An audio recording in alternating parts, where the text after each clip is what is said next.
기왕에 문재인 대통령의 지지율 얘기가 나왔으니까 문재인 대통령 얘기를 좀 더 이어가지요. 문 대통령이 어제 확대 경제장관 회의를 열어서 주요 전략산업에 대한 전략이랄까 뭐 이런 것들을 논의하고 점검을 했는데 그 자리에 지금 세계적으로 문제가 되고 있는 반도체 대기업 CEO들을 불렀어요. 그런데 지금 그 대기업 CEO들과의 회의 결과를 보면은 기업 쪽에서 나오는 얘기는 실효성 있는 대책이 나와야 하는데 이거 그냥 대기업 CEO들 불러가지고 우리 1등을 해야 한다. 반도체 주도국이 돼야 한다. 하나마나 한 소리, 늘 하던 소리만 하는데 이게 뭐냐.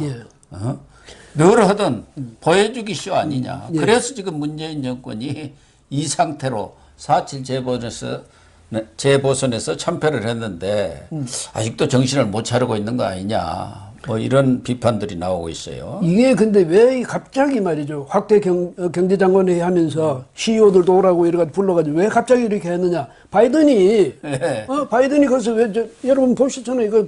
이거 웨이퍼까지 들면서 반도체는 이제 우리가 주도한다. 이렇게 하고 거기도 삼성까지 다 불러가지고. 그렇죠. 예, 그렇게 하니까. 미국에다 투자하라 그거 아닙니까? 그 이제 거기 공장을 빨리 지어가지고 거기서 하라고 이러니까 우리 정부가 그동안 뭐 했냐? 그 삼성이 이재용이는 잡아놓고 그다음에 한 게 뭐 했냐? 이렇게 가장 큰 반도체 회사인 삼성전자 이재용이를 지금 감옥에 넣어놓고 있는 그런 상황 아닙니까? 그것도 말이죠. 적폐청산이라고 해가지고 맹장이 터졌는데도 놔뒀다가 나중에 지금 급한 아닙니까? 이래 됐으니까 지금 정부에서 뭐 하냐 이런 소리가 나오니까 급히 불렀어요. 그러니까 이제까지 반도체 문제가 얼마나 심각하다든지 세계 앞으로 코로나 이후의 경제 구조가 어떻게 되고 산업 구조가 어떻게 될 것인가 이걸 예견하고 미리 거기에 대한 대비책을 구체적으로 이게 만들어졌어야 되는데 이제까지 가만히 있다가 지금 와서 갑자기 하니까 지금 거기서 말씀처럼 말이죠. 대안이 없잖아요. 그냥 나와서 앞으로 열심히 지원해 줄게. 그게 중요해. 중요한 건 누가 모릅니까? 그러니까요. 그리고는 또 나온다는 게 K 반도체 벨트 전략. 이 정부에서는 K밖에 뭐 이렇게 그냥 슬로건 내거는 데는 아주 선수들이에요. 그럴싸한 슬로건을 세우는데 뭐 되는 게 없어요. 그동안 무슨 비전 선포식이다 이런 거 수없이 했는데 아무도 기억하는 사람이 없잖아요. 그렇죠. 예. 여기도 갑자기 K 반도체 벨트, 뭘 벨트를 만든다는 거예요. 예를 들면은 실효성 있는 지원을 하려면은 뭐 미국 가치로 설비 투자 그런 것에 대해서는 비용에 대해서는 몇십 프로, 뭐 과감하게 50%, 60% 이렇게 세 공제를 한다든지 중국 같은 데는 다 임대료 감면해주고 그러잖아요. 미국도 40%. 예. 이렇게 설비 투자에 대해 40% 세금 감면해준다면 우리는 지금 말씀하신 대로 50%. 그 이상 해주겠다고 나와야지.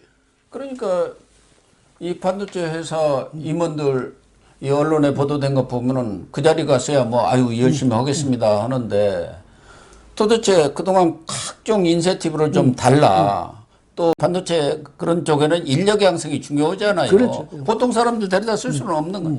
그런 부분에 대해서 정부가 적극적인 지원을 해야 한다 했는데 다 귓등으로 듣고 있다가 이제 발등에 불이 떨어지니까 우르르 불러갖고 긴급회의 한들 거기서 뭐가 나오겠냐. 그런 비판을 지금 하고 있는 거거든요. 그러니까요. 그래서 뭐냐면 이제까지 해왔다는 게 거죠. 보여주기 쇼. 그런 부문별로 세계적인 그런 우리 세계 인류 기업들 아니십니까? 삼성이나 이런 데 대해서 어떻게 지원을 해주고 이 사람들이 우리 이 경제를 이끌어 가도록 할 것인지 그거는 안 하고 맨날 앉아서 삼성이나 이런 대기업들을 어떻게 억눌러 것인지 법도 그런 거 만들잖아요. 뭐 거기 현장에서 사고 나면 기업주가 책임지는 기업의 최고 경영자가 책임지는 이런 식의 법이나 만들고 말이죠. 이렇게 해놓고는 지금 발등에 불이 떨어지니까 와서 야 이거 우리도 이거 해야 된단 말이지. 이런 식으로 하면 아니 거기에 대해서 이 기업이 정부를 신뢰할 수 있어야 되잖아요. 그럼요. 우리가 이렇게 하면 정부가 마땅히 거기에 대해서 우리가 지원을 해줄 것이다. 뭐 약속을 지킬 것이다. 우리 또 기업의 활동을 위해서 정부가 그 여지를 열어줄 것이다. 응? 뭐 이런 신뢰가 있어야 되는데 우리 잘못하다가 또 걸려 들어갈 텐데 맨날 그런 눈치만 보게 해놓고 이 경제가 되겠습니까?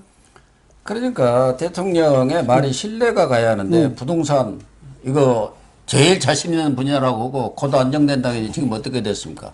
백신 엊그저께 바로 며칠 전까지 우리가 준비를 잘하고 그래가지고 불확실성을 현저하게 감소시켰다는 것을 자신 있게 말씀드린다는데 지금 백신 때문에 난리 법석 아닙니까? 2, 3일 후에 그렇게 뻥으로 대통령 말이 드러났는데 지금 이 CEO들 입장에서는 제일 고민하는 것은 바이든이 미국에다 투자하라는 것은 지금 중국과 미국 간의 이 반도체 전쟁에서 완전히 우리가 장악하고 중국을 꺾겠다.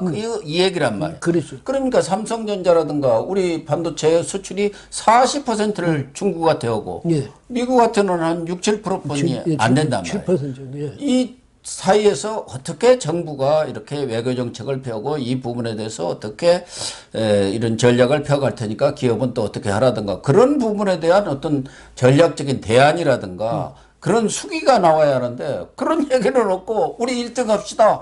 우리가 주도해야 합니다. 하나만 한 소리만 하고 있으니까 기업에서는 정말 한심한 정권이라는 얘기가 나오는 거예요. 그 이제까지도 이미 트럼프 시대부터 중국에 대해서 저 미국이 거기에 대해서 견제를 해오지 않았습니까? 예. 그러면서 이거 주도권을 중국에 넘길 수 없다. 이건 분명히 했거든요. 그러면 우리 정부로서는 그때부터 이미 구체적으로 그 계획을 세웠어요. 돌파구를 찾는 그런 계획을 세워가지고 지금 말씀하셨지만 이거 39.몇 %, 그건 한 40%. 그 중국이 우리 거 사가는데 미국은 7%밖에 안 사간다. 이런 상황에서 우리가 중국을 외면하고 미국을 완전히 일방적으로 도울 수는 없으면 그 방법은 이거거든요. 우리가 삼성이 오히려 그 양국을 말이죠. 좌지우지 영향력을 행사할 수 있는 그런 위기이자 어떻게 보면 큰 기회예요. 그런 쪽으로 가기 위해서는 정부가 삼성이나 예승이나 이런 데 어떻게 지원을 할 것인지 지원을 해가지고 미국보다도 훨씬 지원을 해가지고 여기에서 그 포션을 오히려 올렸으면 올렸지 낮추지 않겠다든지 그런 정책적인 그 대안이 나왔어야 되는데 아무것도 안 하고 있은 거야. 지금 와서 미국이 벌써 구체적으로 와서 공장 지어. 중국은 그런 식으로 하면 안 돼. 우리한테 오히려 협조를 해야 돼. 이렇게. 반도체 협력하자고 또 중국은 그러고 있잖아요. 그렇게 어떻게 할 거냐. 나오는데 정부는 하여튼 잘합시다. 이건 안 되거든. 그래서 정부가 과학적으로, 이 과학적인 방법을 통해서 우리가 주도권을 삼성이나 이런 데서 주도권을 행사할 수 있는 그런 여건을 만들어주는, 벌써 그런 계획이 나와 있었어야 되죠. 그럼요. 하나도 없잖아요. 그럼 뭐냐면 문 대통령이 지금 말씀하신 백신 자신 있게 말씀드릴 수 있습니다 하고 사실 내용 뻥튀기 하니까 뻥이에요. 이거는 마찬가지예요. 모든 면에서 경제적인 면이라든가 지금 사회적인 면이다 모든 면에서 문 대통령 말하는 것이 신뢰성이 완전히 없는 거예요. 스스로도 말이죠. 스스로도 아마 거짓말 뻔히 하는 줄 알면서 했을 것 같아요. 백신 같은 거. 지금 반도체뿐만 아니라 자동차 배터리도 지금 문제 아닙니까? 배터리. 배터리 문제도 지금 국제적인 문제가 되고 있기 때문에 이런 부분까지도 정부가 면밀하게 검토하고 전략을 짜고 그래서 기업들을 어떻게 지원해 줄 건가. 그런데 우리 문재인 정부는 지원하고 그런 쪽보다는 인센티브를 만드는 그런 쪽보다는 오히려 기업인들을 불러다가 옥죄고 뭘 시키라고 지시하고 압력을 넣고 그러면 되는 겁니까 기업이. 그러니까 이 기업, 그 다음에 산업 정책을 펼 때는 이건 정말 고도의 그 두뇌를 해가지고 지혜를 발휘해가지고 해나가야 될 텐데 우리는 장군이 말이죠. 그냥 그 마상에서 칼 들고 따르라 이러고 안 그러면 친다 이런 식이야. 이런 식이니까 아니 주먹구구식으로 지금 대응할 수 있는 그런 구조가 아니잖아요. 산업 구조라는 게. 그런데 우리는 그런 식으로 하고 있으니까 그러니까 배터리만 해도 LG하고 삼성에게 싸우는 그 와중에 1등은 중국이 갖고 가버리다는 거 아니에요. 그렇죠. 그러니까 이런 식으로 정부가 하루 앞도 못 내다보고 말이죠. 앉아가지고 그 위기에 처하면 자기들이 궁지에 몰리면 거짓말을 하고 이래서는 안 되죠.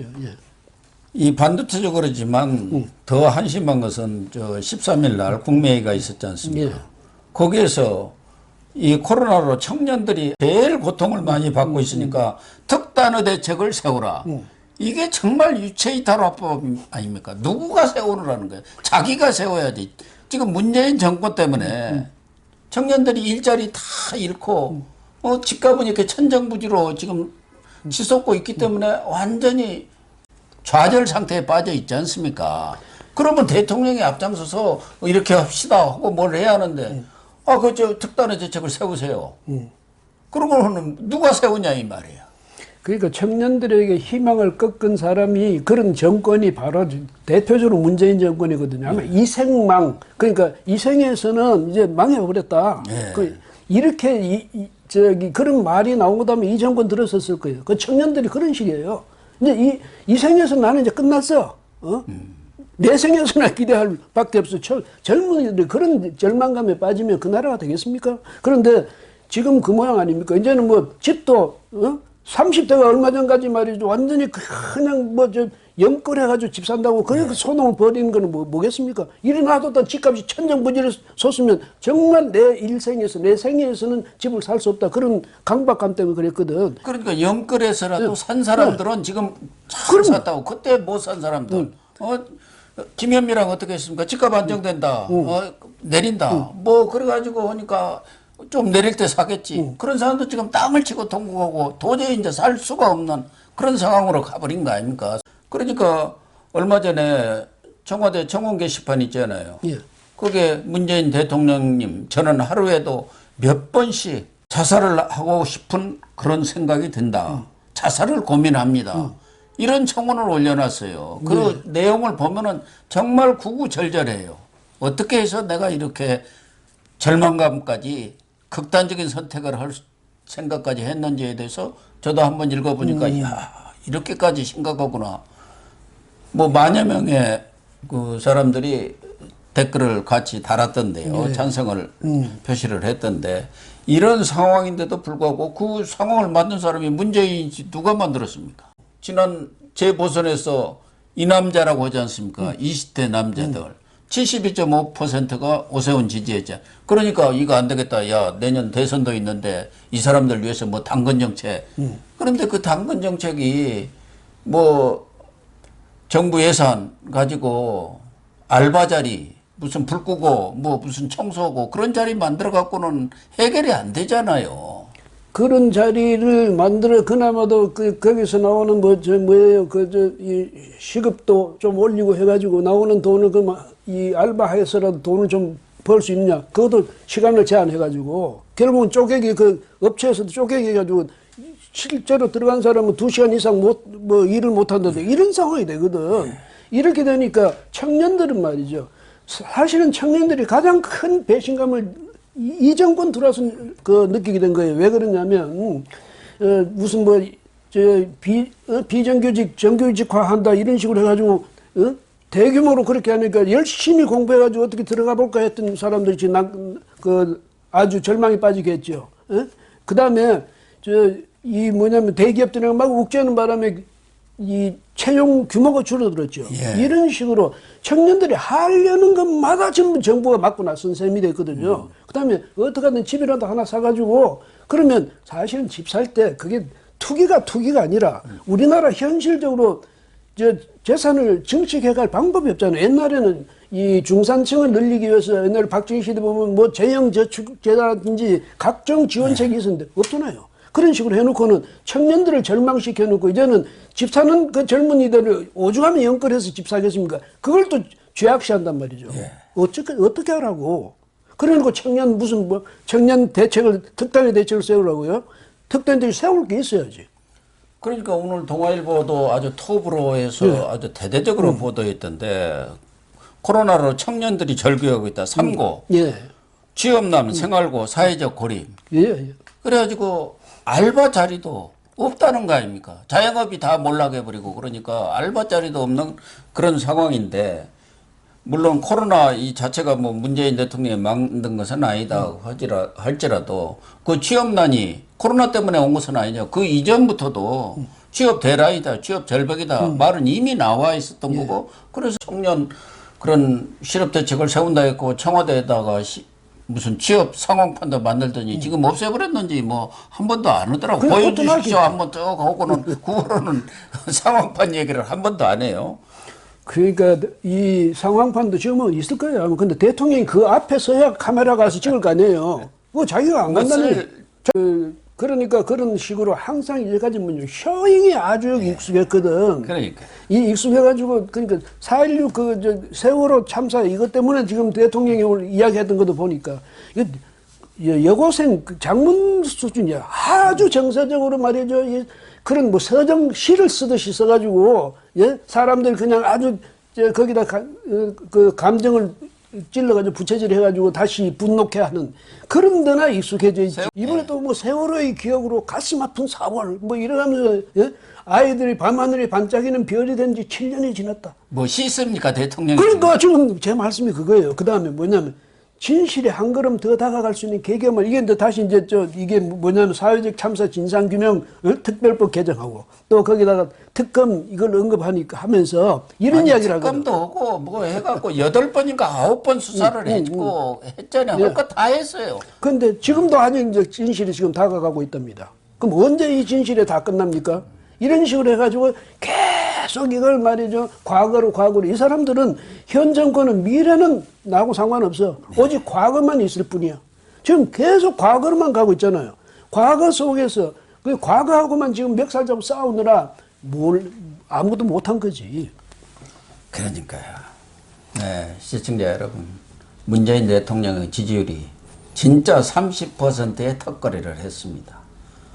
그러면 왜 이런 상황이 왔는지 정말 절실하게 분석을 하고 거기에 대해서 실효성 있는 대책을 좀 내놔야겠다. 또 국정 운영 기조를 전반적으로 한번 바꾸고 쇄신하고 또 민의에 따라서 나라를 운영해 가겠다. 뭐 이런 마음의 변화가 있어야 하는데 그런 일은 없고 쇼잉만 하고 있지 않습니까? 여전히. 아무튼 내년 3월 9일까지는 문재인 정권이 있을 수밖에 없는데 그때 가서 문재인 정권이 종식이 될지 지금으로서는 그게 좀 불투명해서 걱정과 근심이 많습니다. 네, 시청해 주셔서 감사합니다.